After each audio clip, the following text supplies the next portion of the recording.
Nos vamos a quedar en nuestros pies. Vamos a elevar una alabanza más, la que hace apertura a nuestra enseñanza del día de hoy.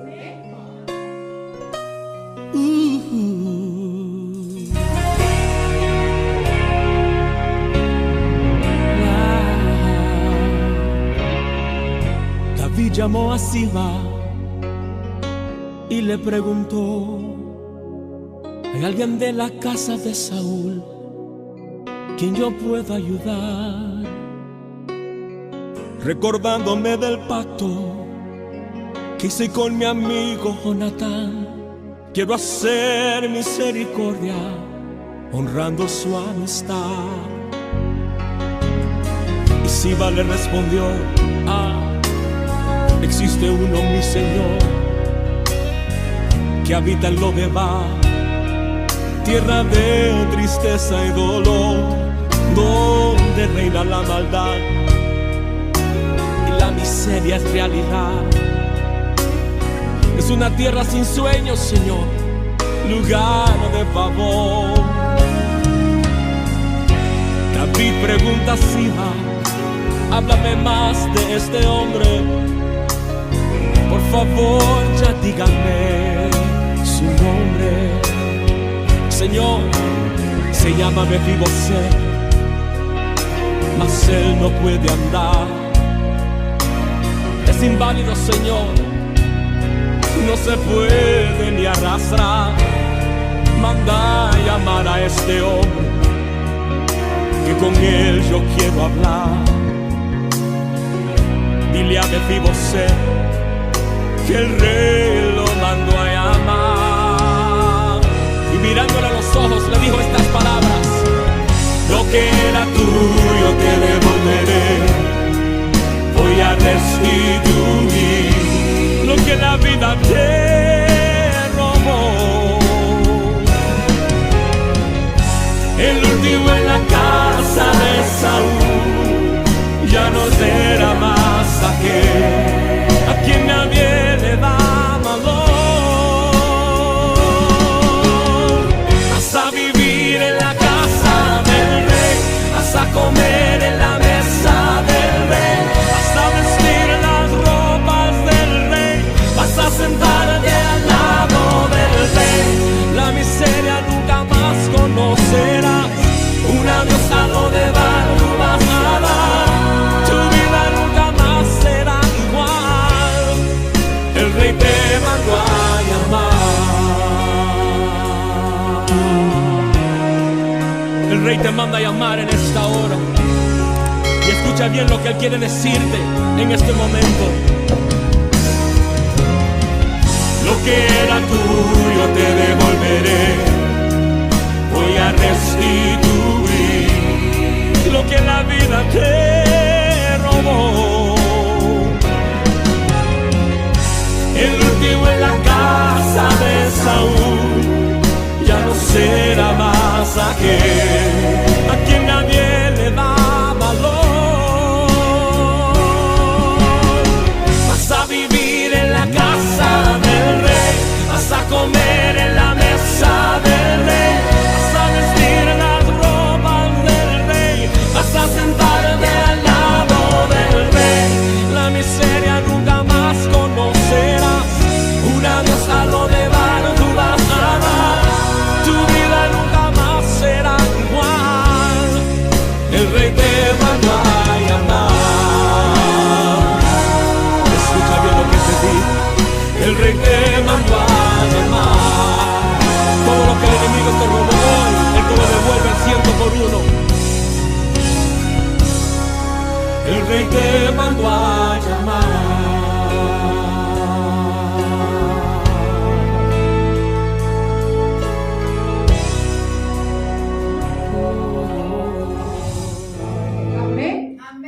Gloria al Señor. Amén. Amén y amén. Podemos tomar nuestros puestos, nuestras sillas. ¿Esta luz ya está prendida? ¿Me regalas esta lucecita, por favor? Amén. Entonces, el título título de esta enseñanza es: en Él sus promesas son sí y amén. Amén. Entonces vamos a hablar de David. Entonces dice que, les voy a relatar la historia para no tener que leer todo. Dice que en el capítulo 6, Samuel unge a David, ¿cierto? Isaí, padre de sus 7 hijos, llega Saúl a la casa de Isaí. Entonces él le dice: vengo de parte de Jehová porque de aquí ha de salir el rey a futuro de tu casa. Entonces él le presenta a sus 6 hijos. Y entonces Samuel piensa que porque son altos, fuertes, es de pronto uno de los que estaban en ese lugar. Y Jehová le dice: no. Pregunta si tiene otro. Isaí le dice: sí, está apacentando las ovejas, es el menor. Le dice: tráelo porque lo necesito. Tan pronto entra David, el Señor le dice a Samuel: levántate y úngelo, porque es él. Amén. En el capítulo 7 David mata a Goliat, y Saúl, el rey de en ese momento, Saúl se interesa por David porque lo ve que es un guerrero fuerte. En el capítulo 18, David y Jonathan se conocen. Y dice que Jonatán, cuando conoce a David, dice que lo ama como a sí mismo. Cuando Jonatán reconoce a David, lo reconoció más que Samuel, porque Jonatán reconoce la unción que hay sobre David. Cuando él se quita su capa, le entrega la capa, le entrega el escudo, le entrega la espada y le entrega el cinto donde va la espada. Pero vamos a hablar de la capa. Cuando Jonatán se retira la capa y se la coloca a David, Jonatán, por ser hijo de Saúl, él tenía que suceder o era el futuro rey si su padre moría. Pero al reconocer la unción que tenía David delante de los ojos de Jehová, él le entrega su capa, le da la autoridad, le entregó el trono, porque él sabe quién es David. Amén. Entonces esa relación se vuelve cada vez más fuerte por la conexión que hubo entre ellos dos. Este versículo es demasiado transversado, pero pues no vamos a entrar en ese contexto. Amén. Entonces dice que en el versículo 5 del capítulo 18, Saúl coloca a David al frente de los guerreros de él. O sea, cuando había una guerra, en ese entonces era más con los filisteos, él era el que encabezaba, él era el jefe en ese momento, el líder en jefe en ese momento. Entonces resulta que cuando regresaba David, la historia es algo larga, pero debemos aprender de ella para poder tomar lo que el Señor nos quiere entregar. Entonces cuando entra David con su ejército, las mujeres empezaban a cantar y a danzar diciendo: Saúl mató a miles, pero David mató a 10,000. En ese momento Saúl no puede volver a ver a David con los mismos ojos porque le da celos de David. Y en ese momento empieza a maquinar Saúl cómo deshacerse de David. Quería matarlo. Entonces estaba un día David común y corriente, estaba con su arpa, y coge Saúl y le lanza su lanza en 2 ocasiones y David se alcanza a escapar. Entonces David corre y le dice a Jonatán: tu padre me quiere matar. Y Jonatán dice: no, de pronto estás equivocado, hablaré con él para hablar cosas buenas de ti, sin embargo escóndete, y si a él me dice que no va a hacer nada en contra tuyo, le presentaré delante de mi padre. Así pasa, Jonatán se va y dice: pero es que él mató a Goliat, nos libró del gigante de los filisteos, él es el líder de los guerreros y siempre ellos han ganado las batallas con los filisteos. Entonces Saúl dice: lo prometo porque vive Jehová que no le mataré. Entonces Jonatán lleva a David delante de su padre Saúl, y su vida es por unos días común y silvestre. Pero resulta que en el capítulo, hacia mitad del capítulo 18, vemos que aún Saúl sigue con los celos. Entonces le dice a David que si él es el guerrero que él quiere, le entregaría a su hija Merab, a su hija mayor. Pero David le dice: Señor, pero ¿quién soy yo para llegar a ser el yerno del rey? Entonces él como que desiste de eso, ¿no? Entonces Saúl le entrega a su hija Merab a otro varón. Pero más adelante le vuelve a decir Saúl: tú hoy vas a ser mi yerno. Entonces David le dice a los siervos de Saúl, le dice: pero ¿quién soy yo? Yo no tengo dote para ser el yerno del rey. Entonces le dicen los siervos, influenciados por el rey, le dicen, no importa, lo único que quiere el rey son 100 prepucios de los filisteos. Entonces David dice, listo, a mí no se me dificulta hacer eso, la cosa es fácil. Y él se va a la guerra y llega ante el rey con 200 prepucios delante de él. ¿Sabemos qué son prepucios? Amén. Amén. Entonces llega con ello delante del rey y el rey no tiene otra que entregarle a Mical, a la hija que le había prometido por segunda vez. Entonces Mical y David se casan, se van para su casa, porque el que se casa quiere casa y el costal para la plaza, ¿cierto? Entonces se van ellos dos solos.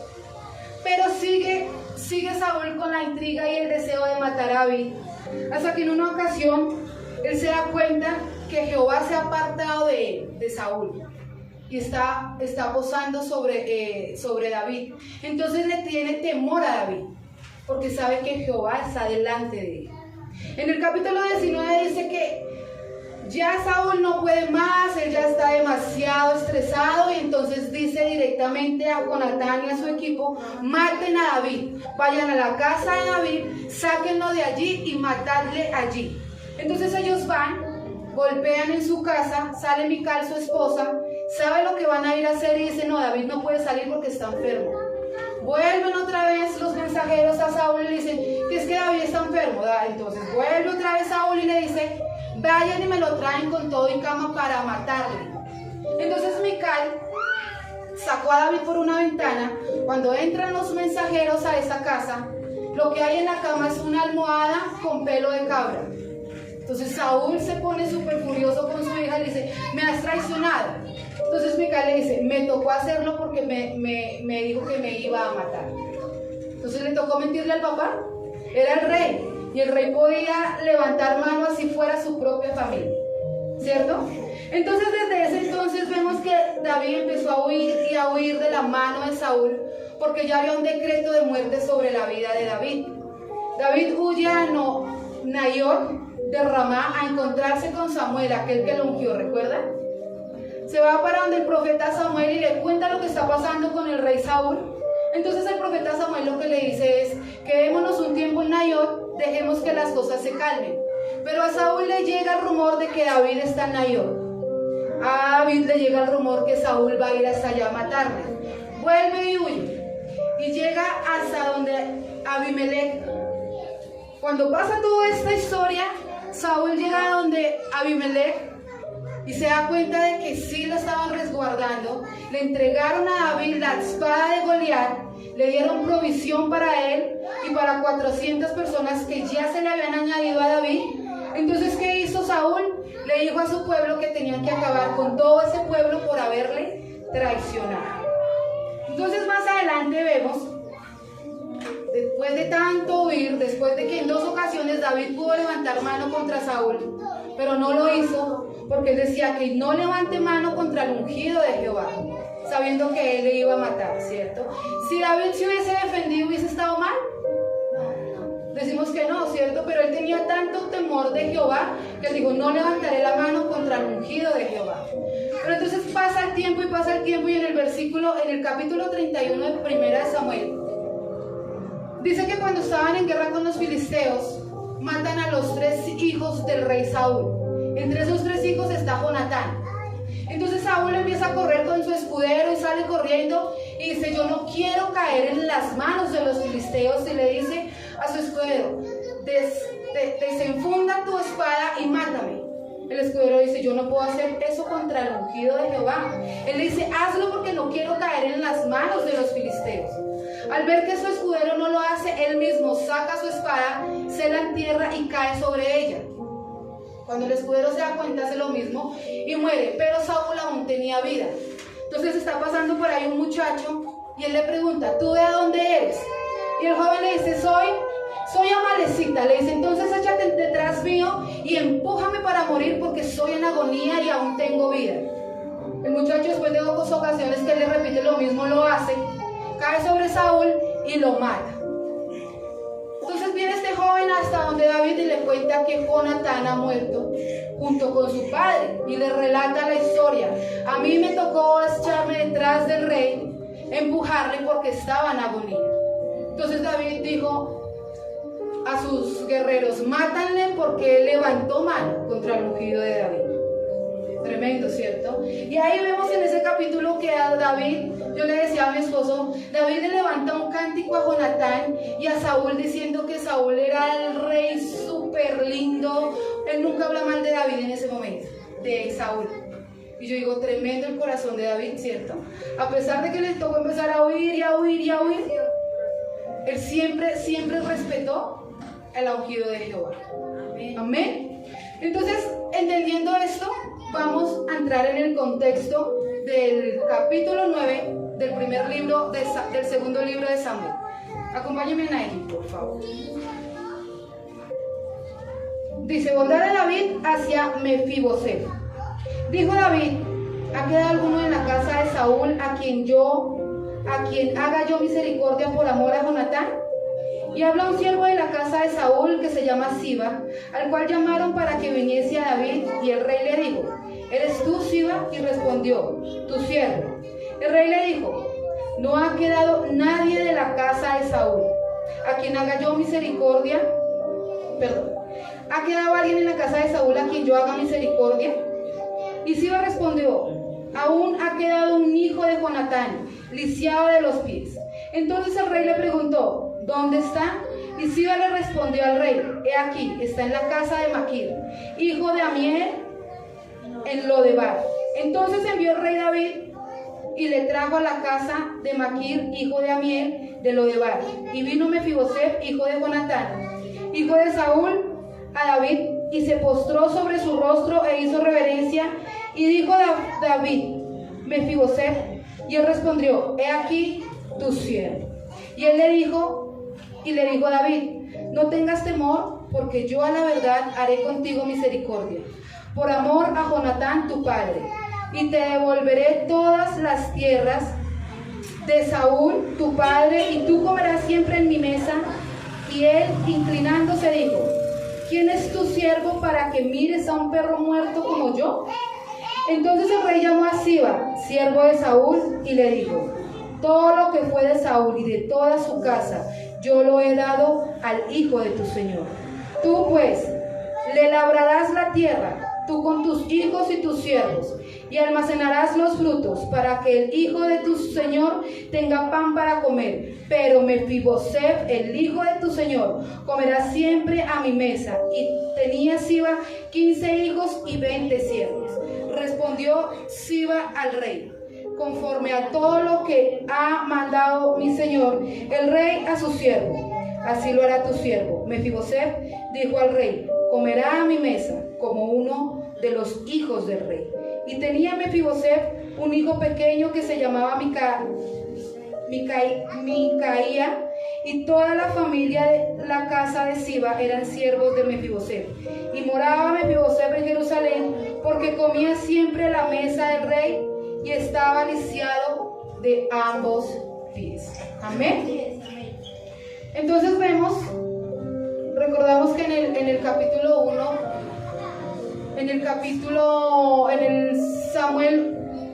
primera de Samuel 1, en el capítulo 20, en el versículo 15 al 17, cuando David le cuenta a Jonatán que el padre lo está persiguiendo, hace una promesa. Recuerda que Jonatán dice: prométeme que no dejarás huérfano a nadie de mi casa, y no dejarás que mi nombre se pierda en la casa de David. O sea, protege a alguien si yo me llego a morir. Protege a alguien que quede de mi casa. Amén. Entonces dice que después de que Mefiboset tenía 5 años cuando tuvo el accidente. Eso está en primera de Samuel 4:4. Tenía un accidente. Segunda de Samuel 4:4, perdón. Cuando la nodriza que cuidaba a Mefiboset se entera de que Jonatán y Saúl estaban muertos, ella teme por su vida y por la del niño y sale corriendo, y se cayeron de X parte y el niño se parte los 2 pies, y es cuando él queda lisiado de esos pies, ¿sí? Entonces resulta que después de que David va a las guerras, se posesiona como rey en el capítulo 3 del segundo libro. Lo posesionan como rey cuando ya pelea por por sus tierras para poder llegar a Jerusalén, a poseer esa tierra que le pertenece por ser rey. Él ya entra en un descanso y recuerda a Jonatán. Y ahí es cuando él se hace la pregunta: ¿alguien aún vive de la casa de Saúl? Y viene Siba y dice: sí. Hay un hijo, Mefiboset, enfermo de los pies, pero él vive en Lodebar. Vamos a mirar qué significa Lodebar. Lodebar significa tierra sin expectativa, sin pastos, sin sueño, sin nada, sin provisión, sin palabra. Nada crece en Lodebar. Lugar sin esperanza, cero palabras, no hay comunicación. O sea, era una tierra de maldición. Nada prosperaba en ese lugar, absolutamente nada. Entonces dice que en 2 de Crónicas 8:34, Mefiboset no se llamaba Mefiboset porque el nombre del entonces era Merit Baal, que significaba el que nació para vencer. Pero cuando su padre muere, a él le toca partir con el hombre que lo adopta, ¿cierto? Este hombre Maquir lo adopta y se lo lleva a Lodebar, a una tierra donde no fluye ni leche ni miel, todo es seco, es tierra árida y esterilidad. Y su nombre es cambiado a Mefiboset, que significa, desesperanza. Tremendo. Después de ser un hombre que es nacido para triunfar, a sus 5 años, siendo príncipe, él tiene que ir a ser un esclavo en Lodebar. Cuando David recuerda eso, lo manda a llamar. Él no le mandó una invitación, ¿cierto que no? Él lo manda a llamar, lo manda a que vaya delante del rey. Y Mefiboset, al ver al rey, se inclina y dice: he aquí tu siervo. ¿Cómo yo he hallado gracia delante de ti si yo soy un perro muerto? En ese entonces, ver un perro muerto en la calle significaba inmundicia. Entonces imagínense la identidad de Mefiboset cómo estaba. Tremenda, ¿cierto? Porque él ya se había acoplado en su edad a vivir en la inmundicia. Él sabía que él, siendo príncipe en Tecuna, él sabía que había llegado a ser como un perro muerto, dice la palabra de Dios. Pero entonces David le invita a que entre y le dice en el versículo 7, le dice: no tengas temor. ¿Por qué? Porque yo haré misericordia contigo y te entregaré todo lo que era de tu padre y todo lo que era del rey Saúl. Te restituiré todo lo que se te quitó. ¿Por ser qué? Por ser hijo de Jonatán, por la promesa que le hizo a su papá. Entonces, vemos que con Mefiboset esta misericordia fue ¿por qué? Por amor. ¿Por amor a quién? Al papá, ¿cierto? A Jonatán. Por eso él extendió su misericordia. Y misericordia dice que es una palabra llena de amor, que sin importar cómo estén las vestiduras de la persona, el Señor nos mira de esa manera. Que aunque yo me sienta inmundo, el Señor me mira como lo mejor en las manos de Él. Que aunque yo a veces me sienta que no soy digno de que esté en la casa del Señor, de que aún siendo pecador, de pronto asisto a la iglesia, leo la Biblia, pero el Señor me ve con ojos de ¿qué? De santidad. Por eso Él nos llama los santos, porque Él nos ve de esa manera. Y de esa manera es que yo debería comportarme, ¿verdad? Entonces dice que por amor a Jonatán, en el pacto de 1 Samuel 20, te devolveré todo lo que era tuyo. Salmos 31 dice: Dios te devolverá todo lo que el enemigo te robó. Amén. Entonces, la manera en que se veía Mefiboset era de lo peor, pero ya David le había dicho, ya le había dado la promesa, ya le había dicho: en ti no volverás a conocer la miseria, en ti ya no habrá sequedad, no pastos, sino tendrás en sobreabundancia, porque te sentarás conmigo todos los días a mi mesa a cenar conmigo. Amén. Entonces vemos acá que las promesas en el Señor son sí y amén. Para nosotros quisiéramos que fuera hoy mismo que el Señor nos entregara la promesa, ¿cierto? Nos hiciera como el check en lo que nosotros le hemos pedido. Pero aquí, si hacemos un cálculo, pasaron desde la promesa hasta que se cumplió más o menos 17 años. Pero se cumplió en el mayor momento en que Mefiboset lo necesitaba, porque detrás venía un hijo de él también, ¿cierto? Entonces, en el momento en que yo lo necesito, es que el Señor sale a mi encuentro. Y las promesas del Señor nunca vuelven a Él vacías. Si Él ha abierto la boca para prometer algo, Él lo cumplirá. Amén. Porque vamos a ver simbológicamente, cuando David restituye a Mefiboset en todo lo que el enemigo metió mano. Es como cuando, digamos, no sé, por allá en el Cauca, por allá, no sé, en donde cogen a las personas de su familia y las sacan de sus tierras. ¿Cómo se llama eso? Desplazar. Los desplazan, les quitan sus tierras, las echan y ellos llegan a la ciudad. Ellos no saben qué más hacer sino solo cultivar. Ahí donde usted los ve en los buses, pidiendo posada en un lado, en el otro, hasta mendigando monedas en un lugar y otro, ¿cierto? Ellos van y colocan la denuncia y tiempo después, porque eso no es de un día para otro, les llaman y les dicen, preséntense en tal parte porque a ustedes se les va a restituir su tierra. Va a tener restitución de lo que le quitaron. Cuando ellos llegan allá, le entregan los papeles de su casa y ellos pueden volver a ir a ocupar su lugar. ¿Sí sabían eso? Amén. Eso es así, ¿verdad? Entonces David hace lo mismo con Mefiboset. Pero ahora lo vamos a llevar a la vida de nosotros. Amén. Hace más de 2000 años hubo un pacto con Dios Padre. ¿Recuerdan el pacto? La cruz. El pacto era de deidad con deidad. ¿Por qué no se podía hacer un pacto de deidad con un varón? Con Moisés, con Abraham, con alguno de ellos. Porque de pronto el pacto con el hombre se rompe. Pero el pacto de deidad con deidad nunca será quebrantado. El pacto de deidad con deidad, Dios con su Hijo, Él sabía que Jesús iba a cumplir la misión que le habían cargado. Porque el Padre es el que planea. ¿Quién es el Padre? Dios. Dios planea, ¿cierto? Jesús, que Él ejecuta el plan de su Padre. Y el Espíritu Santo está ahí para encaminarnos a nosotros. Él es el sello de lo que ya se está haciendo en la vida de nosotros. Entonces viene Jesús a cumplir con el pacto, ¿verdad? Entonces, después de un tiempo de todo lo que sucede en el Antiguo Testamento, tantas cosas que pasan, viene el Señor Jesús. Y lo vamos a llevar al libro de Samuel. Y Jesús dice, ¿habrá algún hijo de mi Padre? ¿Habrá alguien aquí a quien yo haga misericordia?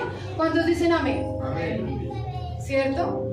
Entonces tráigalo. Él no nos da una invitación. Él nos manda que nosotros vayamos a la presencia del Señor. Nos presentamos delante de Él. Muchos hablan como dice el Salmo, soy peor que un trapo sucio. Otro dice, soy peor que un perro muerto. Soy peor que la inmundicia. Porque eso nos ha hecho el mundo. Y esa muchas veces nos hemos sentido nosotros de esa manera, delante de la presencia del Señor. Por eso cuando el Señor muchas veces manda a llamar, nosotros nos escondemos para no ir. Porque sabemos que de pronto no somos dignos delante de la presencia de Dios. Tremendo, ¿cierto? Porque ¿quién está ahí detrás de mis pensamientos de no es el tiempo, no es el momento? Es que si llego al Señor, es que con él las cosas son radicales, que miedo llegar a Cristo. Porque ¿cuántos han escuchado eso? El tiempo del Señor es cuando Él te llama por medio de una persona, por medio de la cuna en que tú naciste, por medio de una valla en la que tú lees y sabes que es para ti esa palabra.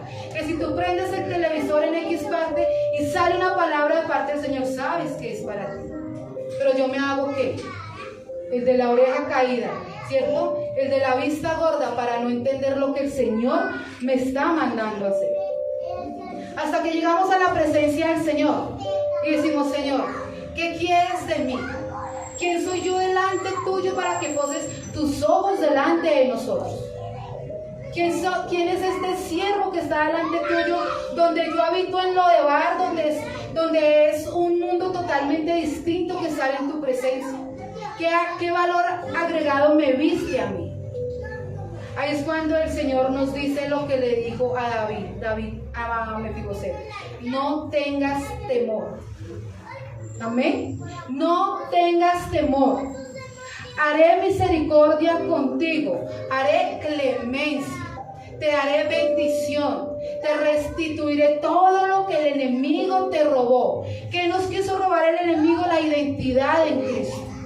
Porque Él sabe que si somos criaturas hechas por su mano, si yo profeso el nombre del Señor, yo paso a ser hija del Señor.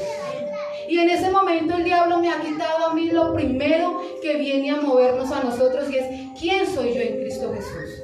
¿Qué tengo yo en la cruz? ¿Qué me pertenece a mí en ese lugar?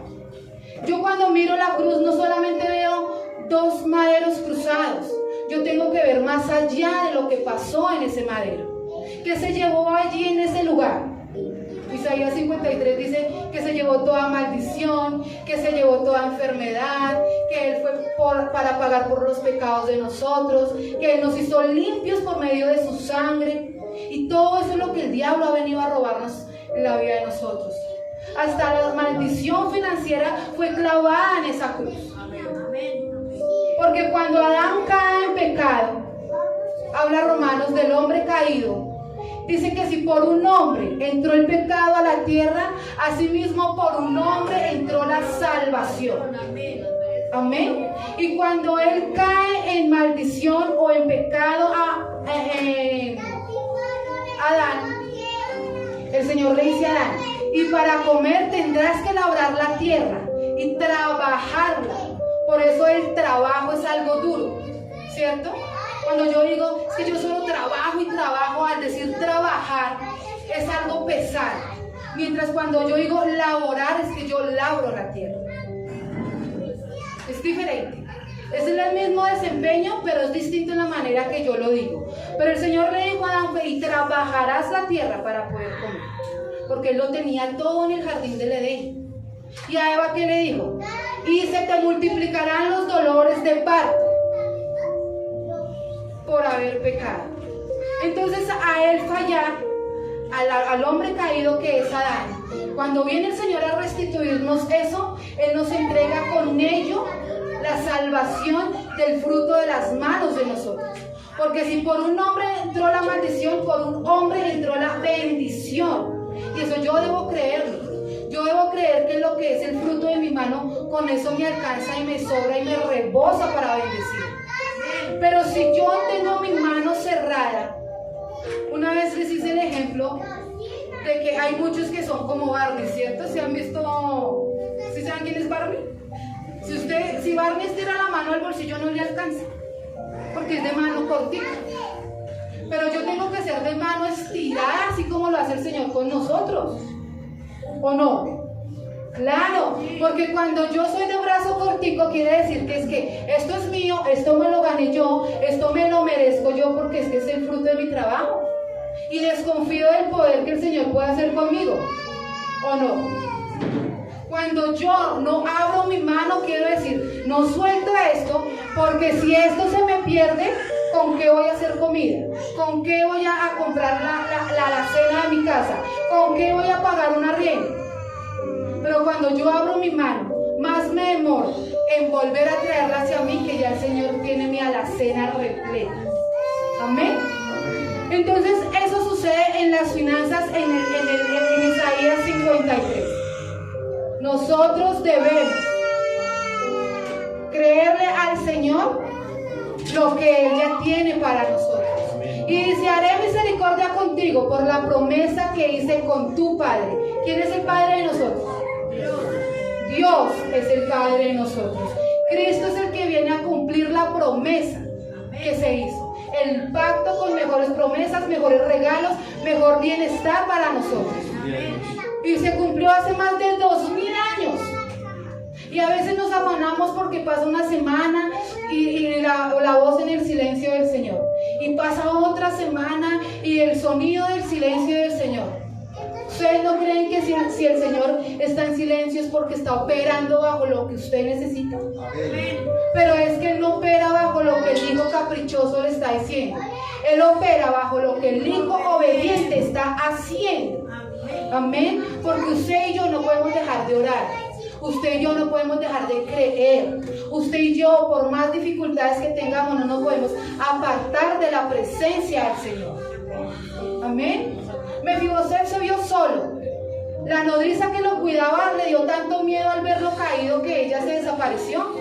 Pero vino este señor, Maquir, y lo adoptó porque lo vio solo, huérfano, desamparado, después de ser el príncipe, hijo de Jonatán, nieto del rey Salomón. Tremenda descendencia, ¿cierto? Vino a caer, ¿qué? En lo más bajo, porque era en una tierra de maldición. Y a veces ahí está la bendición para nosotros. Cuando somos huérfanos, en el Salmo 17 dice: aunque tu padre y tu madre te dejaran, por todo ello yo te recogeré. Yo debo creer que aunque yo mire para izquierda y para derecha y no haya nadie que me conozca, al contrario, que todo el que me mire me menosprecie, digo, pero tú me has recogido. Porque aunque mi padre y mi madre me dejaran, tú siempre me recogerás. Tu mano siempre se alargará a la vida de nosotros. Amén. Entonces la promesa sí se cumple. Eclesiastés 3 dice que todo lo que está debajo del cielo tiene su tiempo. Tiempo para llorar, tiempo para reír, tiempo para morir, tiempo para vivir. Amén. Todo lo que está debajo del Señor, al estrado de sus pies, tiene su tiempo. Y ni los tiempos suyos, ni el tiempo mío es igual al del Señor. Amén.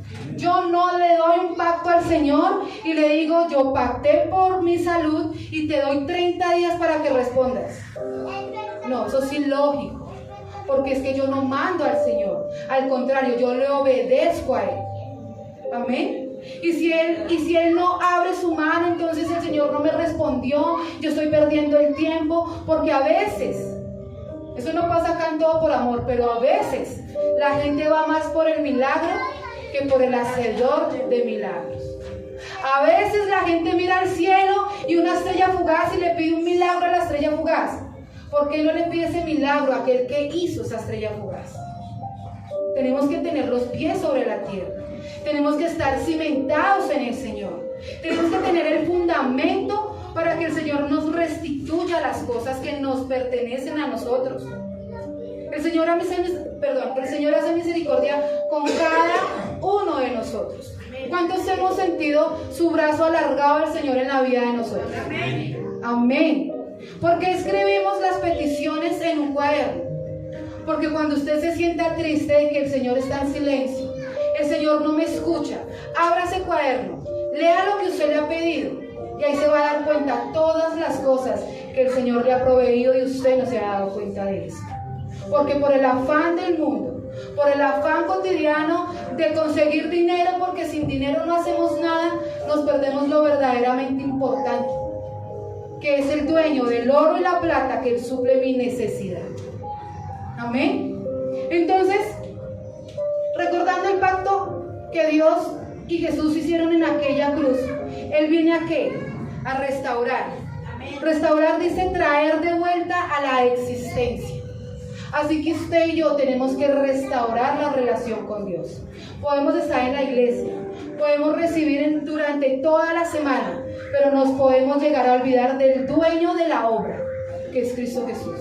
Y cuando eso pasa, dice, no recuerdo si es Esmirna, que dice el ángel del Señor, pero tengo contra ti una cosa, que has dejado el primer amor. Y el primer amor tiene que vivificarse en la vida de nosotros. No solamente, como dijo Andrés López, con el Cristo en la boca. Nosotros, dice la palabra del Señor, con los labios me adoran, pero su corazón está lejos de mí. Y lo que yo tengo que restaurar, traer a existencia es mi relación con el Señor. Porque la promesa está cumplida. La mano del Señor está alargada a la vida de nosotros. Él restituye lo que el diablo nos ha robado. Pero si yo prefiero darle la espalda y seguir en lo que soy, usted y yo tenemos que traer de vuelta a existencia la restauración de la relación con Dios.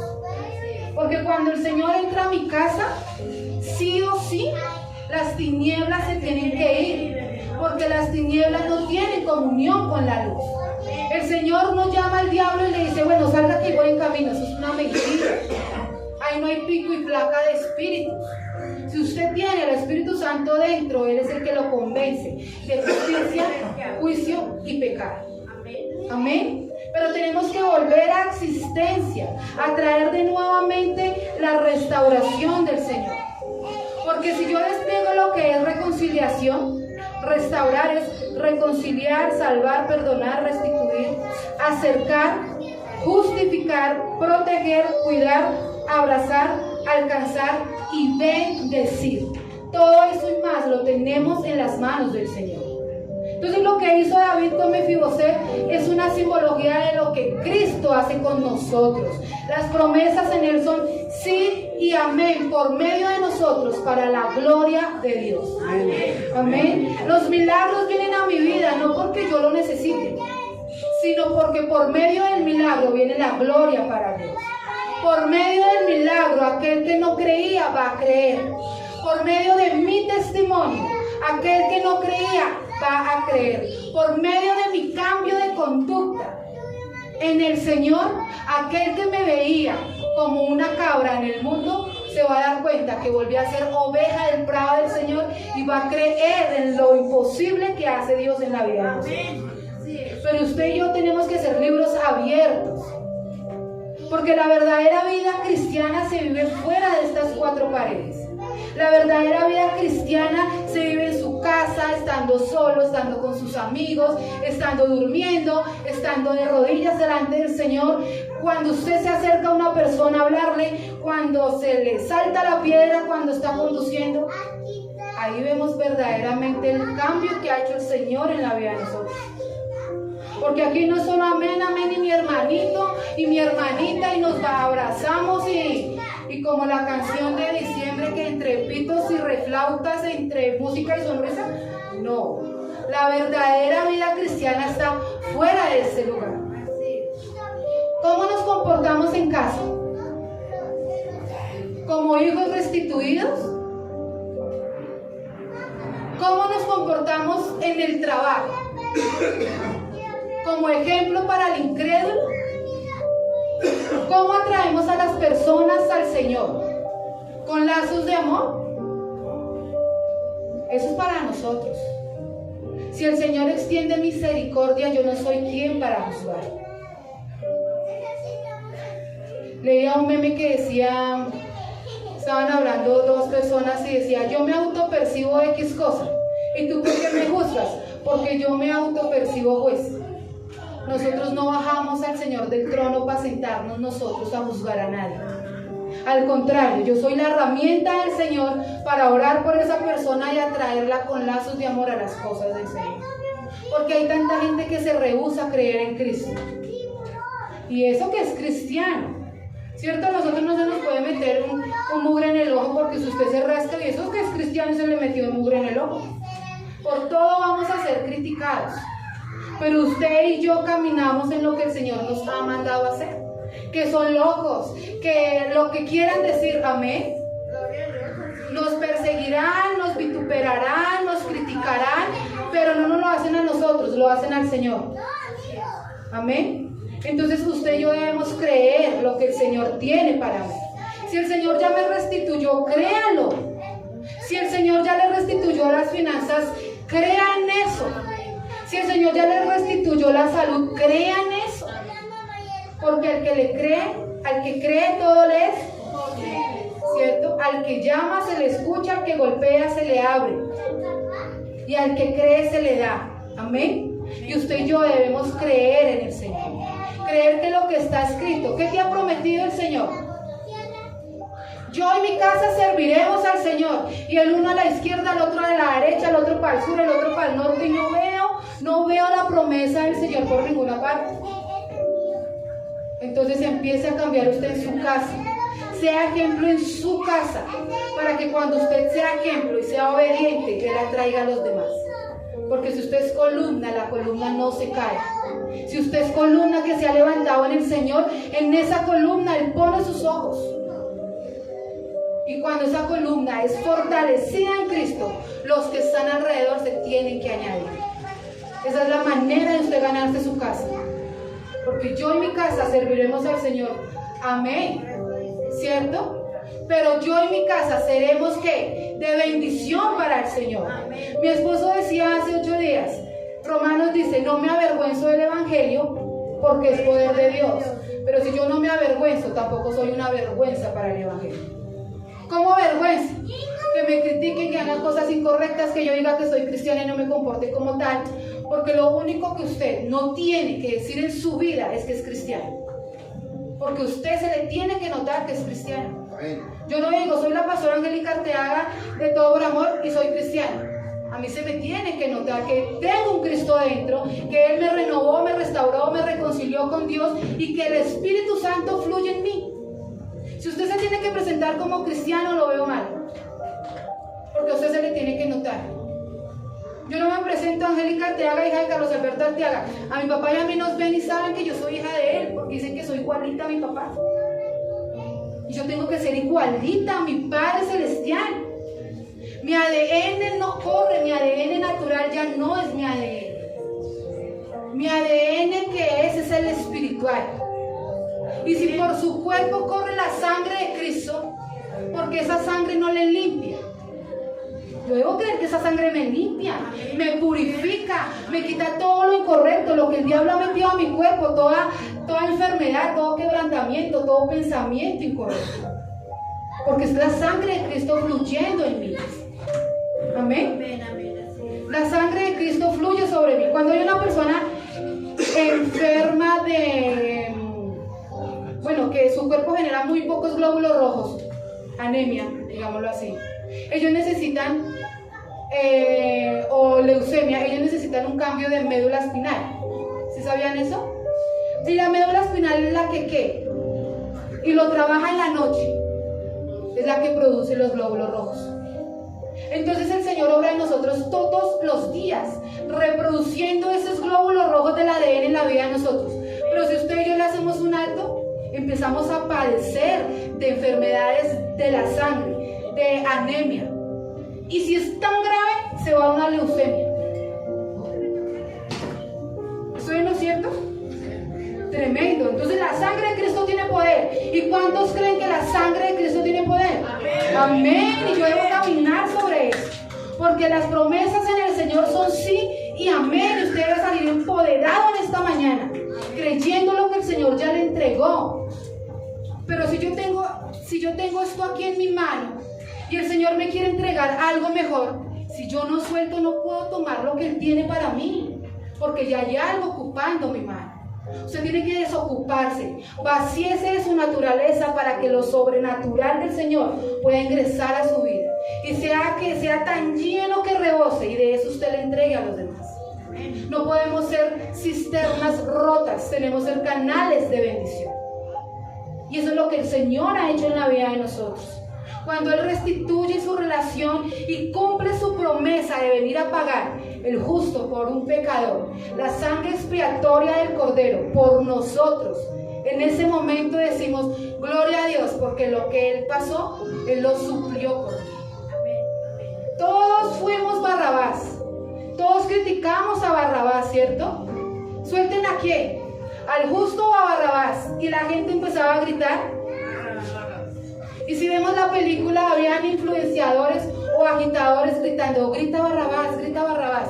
¿Sí han visto la película? Sí. Así es el diablo. ¿A quién escoges?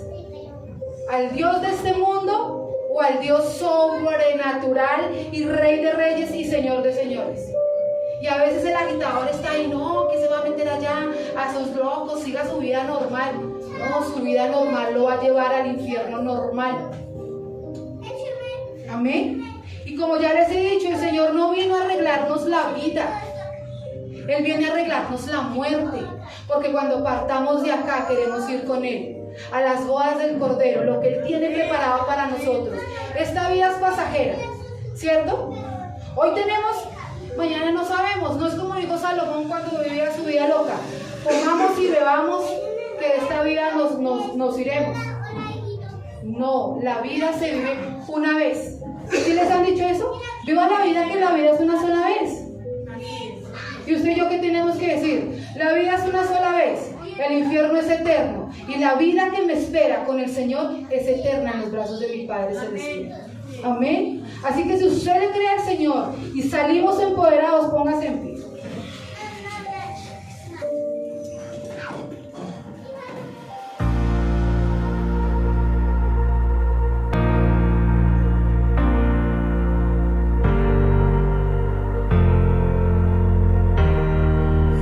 ¿Quién como tú? Que los vientos te obedecen y el universo estremeces con tu voz. ¿Quién como tú? Que las tempestades callas y tu reino sobre todo reino es. Vives en mí, tu gloria me cubre. He escuchado de lo que puedes hacer, te quiero conocer. No hay otro como tú, en ti está el poder. Tu reino es para siempre y siempre te adoraré. No hay otro como tú, en ti está el poder.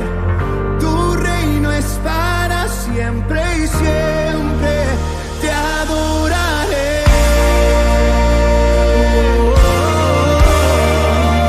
Te adoraré. ¿Quién como tú?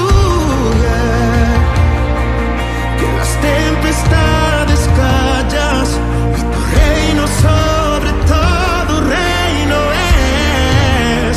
Vives en mí, tu gloria me cubre. He escuchado de lo que puedes hacer, te quiero conocer. No hay otro como tú, en ti está el poder. Tu reino es para siempre y siempre te adoraré. No hay otro como tú, en ti está el poder. Tu reino es para siempre y siempre te adoraré.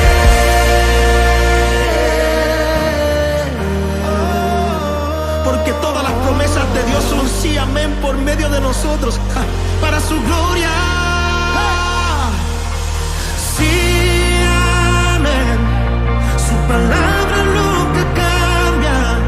Donde hay dos o tres, allí te vas a mover. Oh, sí, amén. Tu palabra nunca cambia. Donde hay dos o tres, allí te vas a mover. Sí,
cosas están por venir. Grandes cosas están por venir. Grandes cosas están por venir. Aleluya. ¿Cuántos lo creen? Oh, ¡ja! Vas a hacer mucho más de lo que pueda imaginar. Vas a hacer mucho más de lo que pueda imaginar. ¡Sí! Vas a hacer mucho más de lo que pueda imaginar. Vas a hacer mucho más de lo que pueda imaginar. Vas a hacer